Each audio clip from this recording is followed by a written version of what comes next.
started BC Webwise and became an entrepreneur after 8 years. Yeah. What was the story behind it? What led you to start a startup? What's the story behind that? Yeah. So, also having been, in print all the time, and, you do a story, ended up yours, after a fortnight, I've been in the magazine. So, when I went on to digital, at that time, 1998, essentially, I started using internet to do my research. In business today, I used to do advertising and marketing, and one of my beats was to also cover, all the new multinationals that were coming in at that time. Procter & Gamble's latest marketing strategies, Unilever, how they were looking at India, Coke, Pepsi. These were all the newer entrants in the market. So, I got a lot of information from magazines like Fortune and Business Week at that time. And earlier it used to be the print version. Soon I moved into the online versions. When I started using the internet, I saw a whole new world inside the net.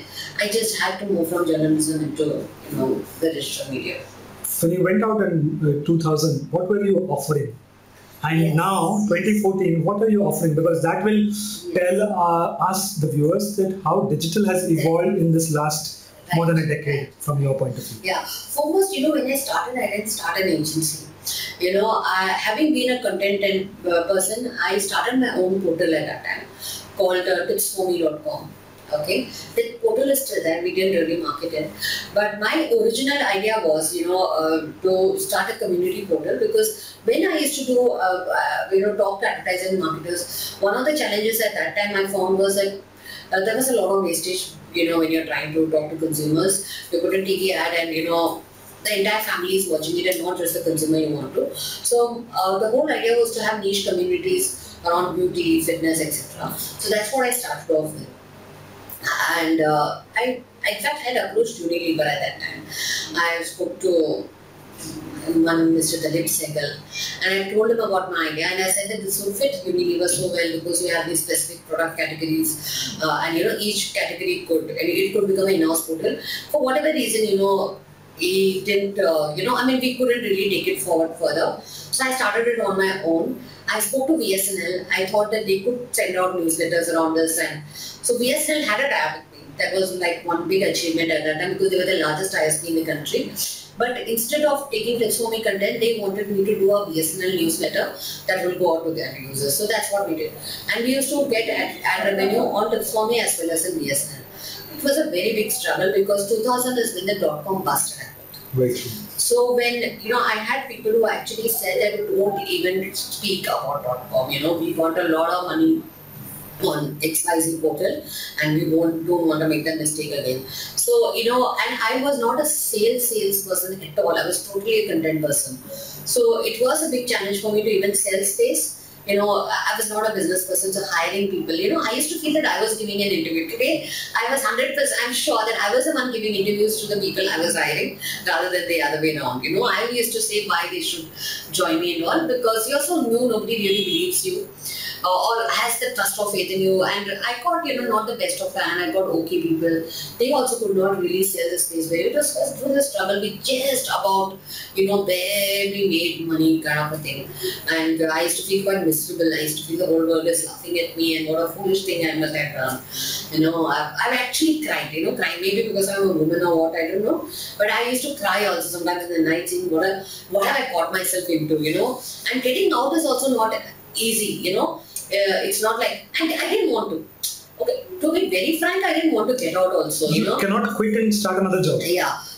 You could have, there are people, there are many people I know who have quit their whatever they started off and have taken on jobs. That was an option. But for whatever, the thing is, it was not doing so bad also. It was not like there was a hope. There was always a hope. But in 2003, especially in 2003, we started making newsletter for a couple of brands. Birla Sun Life Insurance we made print newsletters for them, just because of our content capability.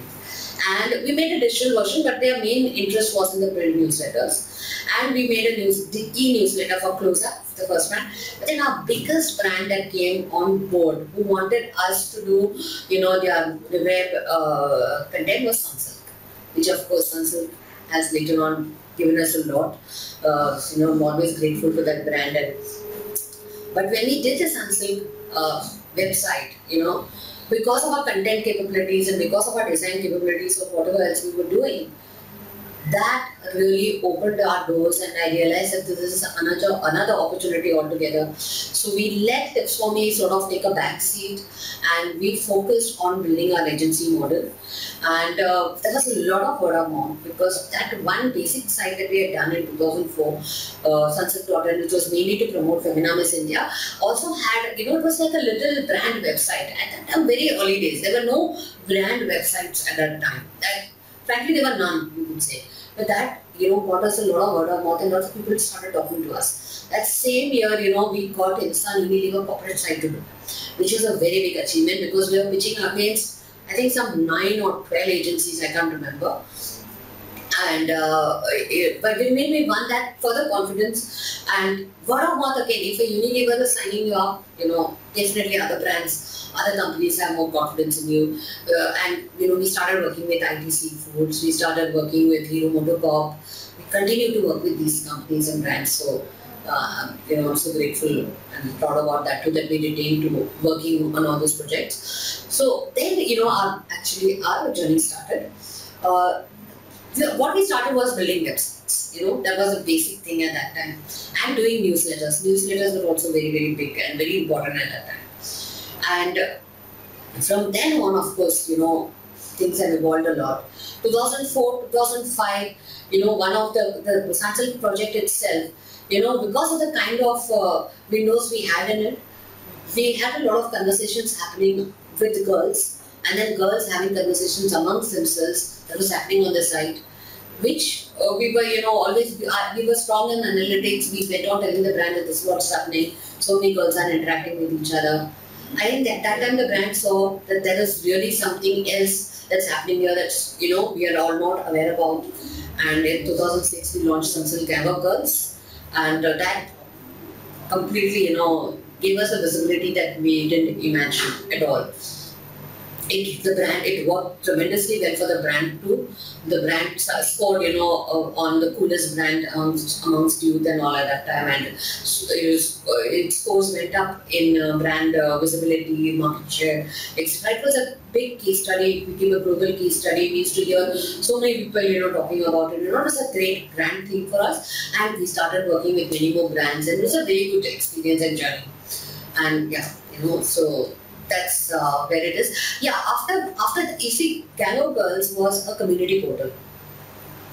And we didn't really have a Facebook. We had Orkut a little bit, so it was a very big, strong networking portal for girls that we had done at that time. After having done, Gang of Girls, everybody else wanted to do their own networking portals. It became a rage. But then Facebook came. Facebook became a reality, and it was non-branded, and that. A lot of people started engaging on that, and from websites, then we as an agency also had to, look at social media. I must confess that we didn't realize how it will suddenly, come into play and how important it will become. So we started doing social work also after that. Social media projects after that. We started doing search, because till then we were really just focusing on building creative assets and building the creative website. We knew how important it was going to be to do search. We built our search team. We started building our social media team. And as we were doing this, we also realized that we needed to do media buying and planning ourselves rather than having a third agency doing it. Because when you break the two, we found that there was going to be a problem, because there was a separate plan being made, there was a separate budget being made, and there was a separate creative thought.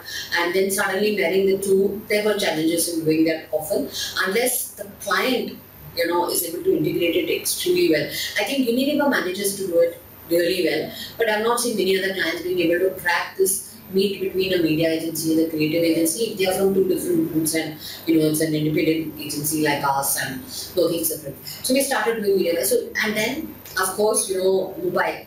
If people were accessing, we saw traffic coming to our websites from mobile phones. So now today we ensure that whatever we do, whether it's a Facebook post or it's a website, there is going to be mobile accessibility or any other device accessibility to it.